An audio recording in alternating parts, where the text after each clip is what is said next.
Former Premier Li Keqiang passes away at the age of 68. Foreign Minister Wang Yi meets U.S. Secretary of State Antony Blinken in Washington. Funeral is held for family of journalists killed in Israel's bombing in Gaza.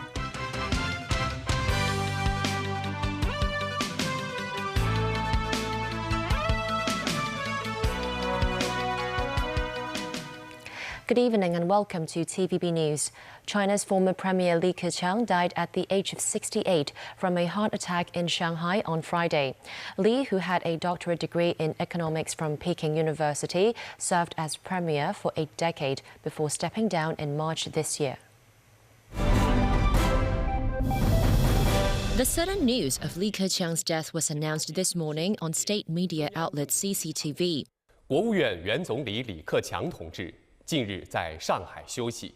The broadcaster said Comrade Li Keqiang, who had been resting in Shanghai recently, had a sudden heart attack on October 26th, and after all-out efforts to revive him failed, died in Shanghai at 10 minutes past midnight on October 27th.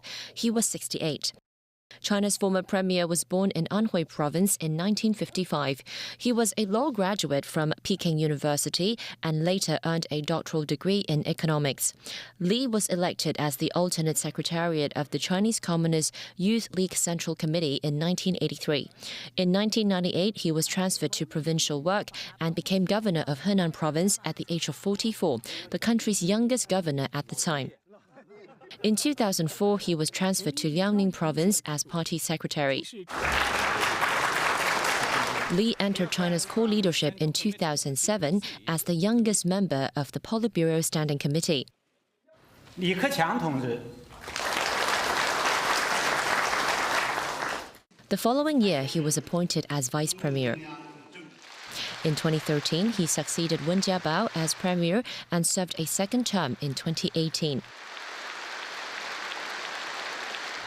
In 2020, the year when the COVID outbreak started in Wuhan, Li Keqiang went there to lead anti-epidemic efforts while giving support to health workers.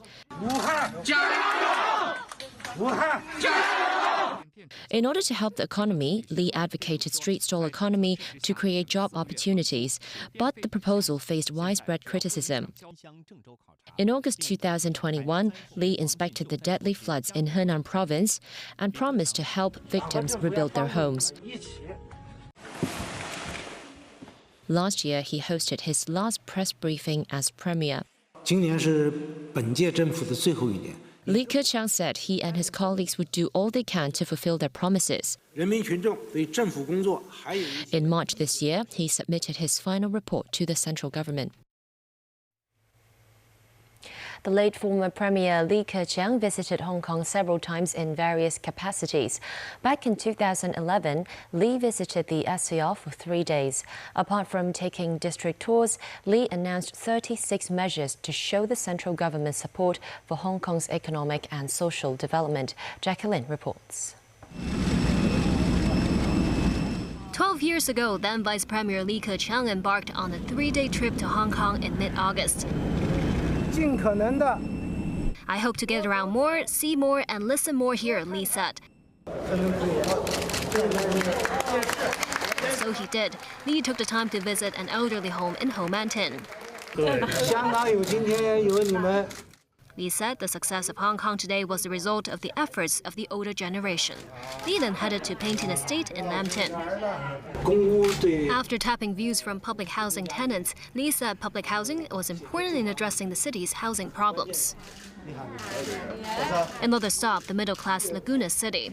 Li visited the family of Kwok Kwai Ming, who worked at the Drainage Services Department, 员是很优秀的团队 and took the opportunity to praise the work of civil servants in Hong Kong.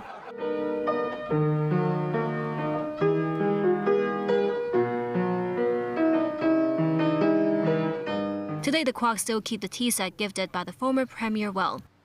咁都希望我哋咧能夠係齊心咁為呢個社會去 Apart from expressing sadness over Li's sudden passing, Kwok said Li at the time encouraged people in Hong Kong to put in concerted efforts for the good of the community. Mrs. Kwok also remembered Li's caring attitude when asking about their family life. During Li's 3-day trip to Hong Kong, he announced 36 new policies.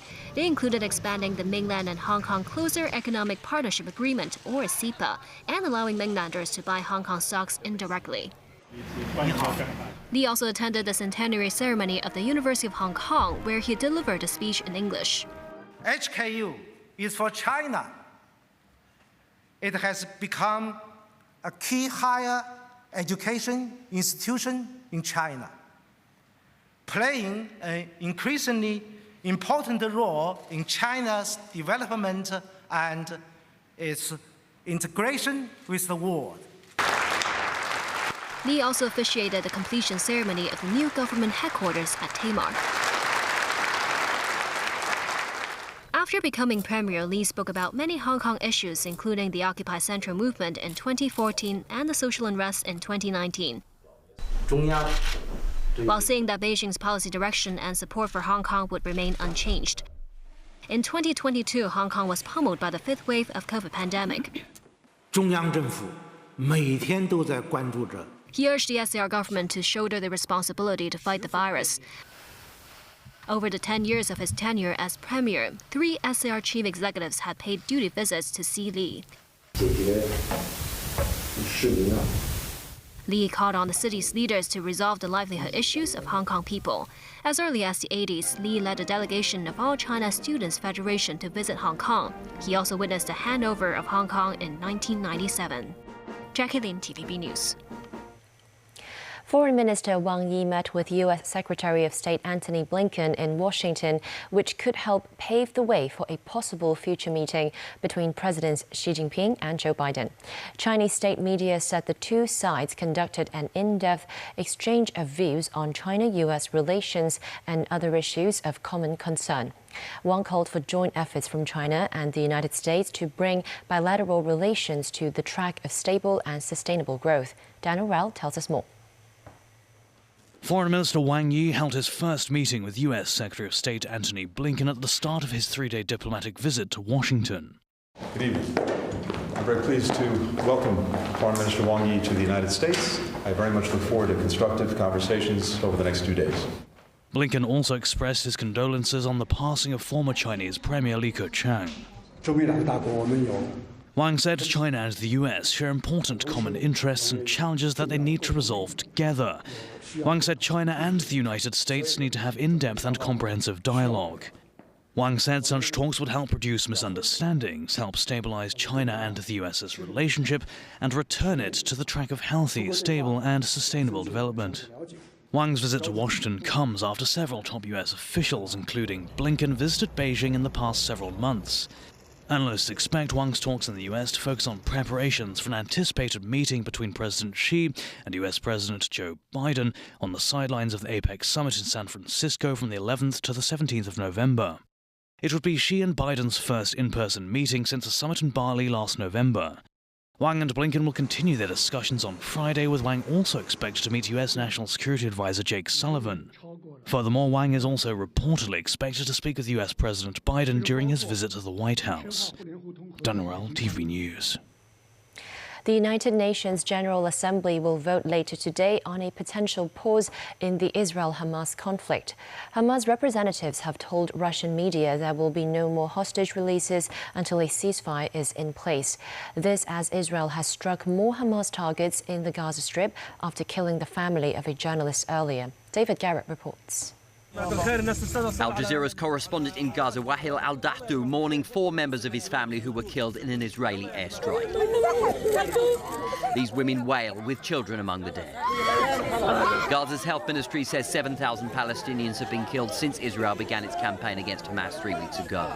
Israel has hit dozens of targets across Gaza in the last 24 hours. The number of dead keep rising as the fighting continues. The Israel Defense Force released images from a second day of incursions into Gaza. The night vision shots show tanks rolling into the besieged enclave. This is followed by airstrikes using drones and jets. The military says it is to prepare the battlefield ahead of a widely expected ground invasion. The war has entered its 21st day following the Hamas attack on October the 7th, which killed over 1,000 Israelis.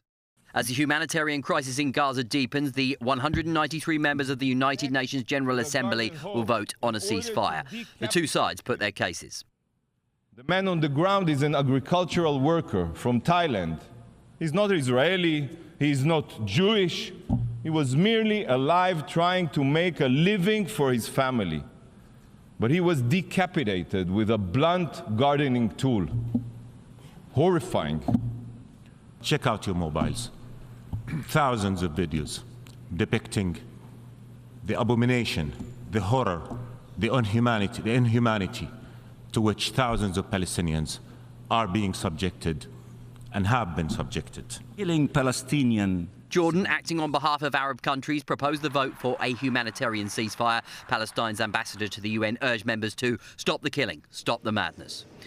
The European Union has been wrangling with each other on their stance. Germany and Austria are among Israel's biggest supporters. Spain and Ireland are concerned about the plight of the Palestinians. In the end, the bloc settled on calling for humanitarian aid corridors. The Commission is very important that we continue to intensify our efforts to deal with the humanitarian crisis in Gaza. The aid needs to reach Gaza unhindered and quickly. The 56 tons of aid that our two first humanitarian flights brought to Egypt have now been delivered to Gaza. This is important, but of course, more is needed. As for more than 200 hostages kidnapped by Hamas, a representative from the group told Russian newspaper Kommersant there will be no more releases until a ceasefire is in place. In Australia, 200 balloons and shoes were placed in a Sydney square to represent those missing. Meanwhile, hundreds of Muslims held prayers for peace in Melbourne and showed solidarity with the Palestinians. They are hoping a settlement can be found to end the war. David Garrett, TVB News. U.S. military has hit two facilities in Syria, saying they are used by Iranian forces and affiliated groups. The Pentagon said they were self-defense strikes after attacks on U.S. troops in the region. They stressed the strikes are separate from the Israel-Hamas war. U.S. President Joe Biden sent a rare direct message to Iranian Supreme Leader Ayatollah Ali Khamenei, warning against attacks on U.S. military. The U.S. says their military have been targeted at least 16 times this week. Still to come on tonight's news, large numbers of illegal immigrants arrested at sea. University of Hong Kong develops AI system to help stroke patients. In the U.S., a manhunt continues in Maine, a gunman.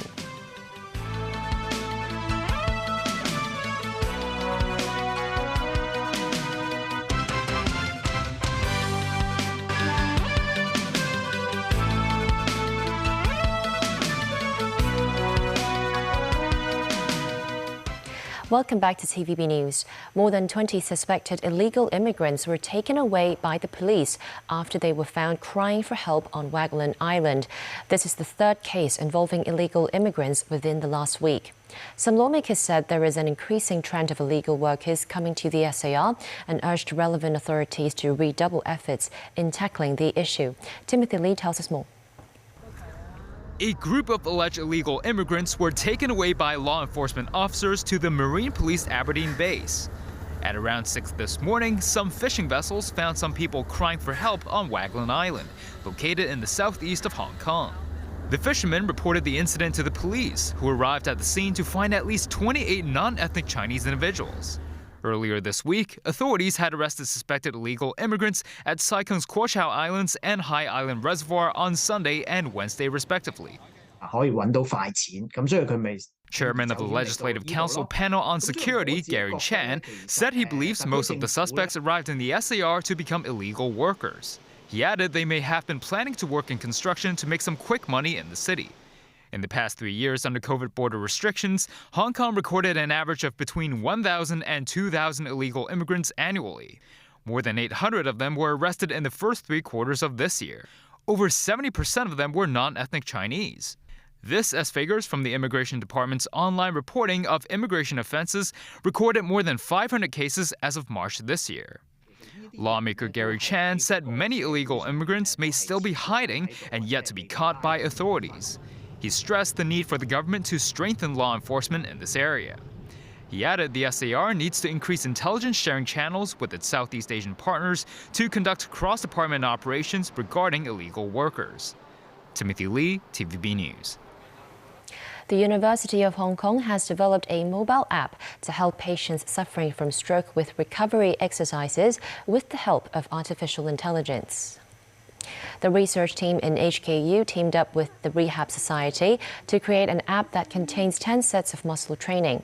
With AI, the camera lens in smartphones or tablets will detect the user's body type, assess joint angles and changes in speed to determine if the movement is appropriate and provide suggestions. The system will also come in handy for physical therapists to monitor patients' performance remotely. In the coming few months, the program will be tried out in different medical institutions. The system is expected to benefit some 3,000 patients in the initial stage. Deputy Chief Secretary for Administration Warner Chuck said authorities will begin enforcement actions for littering next week. Chuck stressed as many stores will not be able to handle receiving multiple fines in a single day, there isn't a need for authorities to implement a system of progressive fines. The littering fine was raised to $3,000 starting this week, while the fine for illegal shop extensions was raised to $6,000. Police in Maine, in the northeast of the United States, are still looking for a gunman who killed 18 people at a bowling alley and a restaurant. Robert Card remains a person of interest and is being pursued by law enforcement, but has not yet been located. The manhunt continues. David Garrett reports.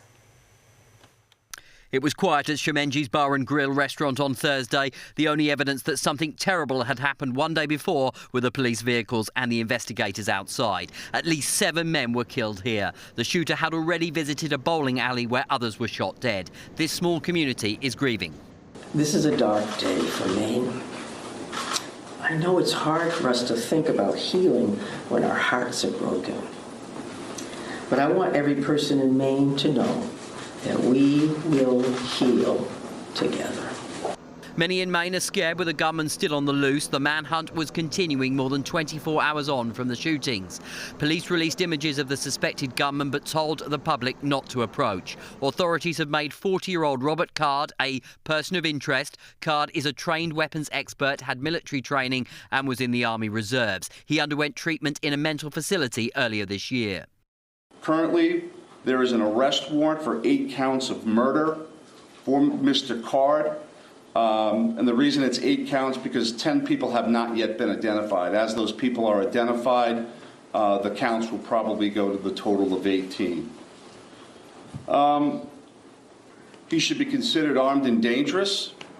Police were monitoring the family home of Robert Card. A neighbour was unable to explain what had happened. The last time I saw him was 2 weeks ago when he was helping his father hay this field right here. And perfectly normal. I mean, there was nothing out of the norm. It won't be the same. Nothing's going to be the same. Areas of Maine remain in lockdown with schools, doctors' surgeries and grocery stores closed. Residents have been told to lock their doors. Amid fear, it's difficult to begin mourning the 18 victims of America's deadliest mass shooting this year. David Garrett, TVB News. Beijing authorities have eased fears about giant pandas' treatment abroad. They say the more than 60 loaned to zoos overseas are in good health. 3 of them are currently in the U.S. but will return to the mainland next month. Tiantian, Meixiang and Xiao Qiji are at the Smithsonian National Zoological Park in Washington, D.C. They're being prepared for their journey back to China. The zoo organized farewell events attracting large numbers of visitors. Tiantian and Meixiang was sent to the U.S. in 2000. There, they have given birth to 4 babies. That's the news. Thanks for watching.